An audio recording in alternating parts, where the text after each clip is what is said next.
guys, Candida here, and this capsule feeder has not only been a game changer, but it has held up well. We've had this feeder here since 2018 and it is still going strong. What I like about this one is we don't have to worry about animals knocking it over and or the gravity taking hold and it falling over with our Texas wind. So you can see here it sits on a nice firm tire mount at the bottom here. We've got our capsule, and then on top we've got the solar mount.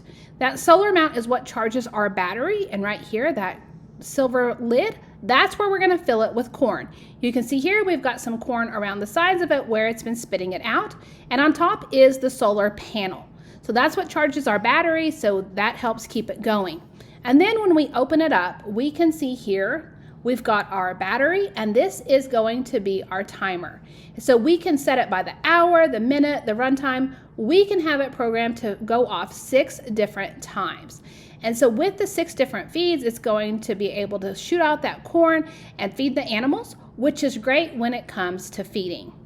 So you can see here, it's shooting it out, and then the animals will come, they'll be all around it, which is perfect for hunting season.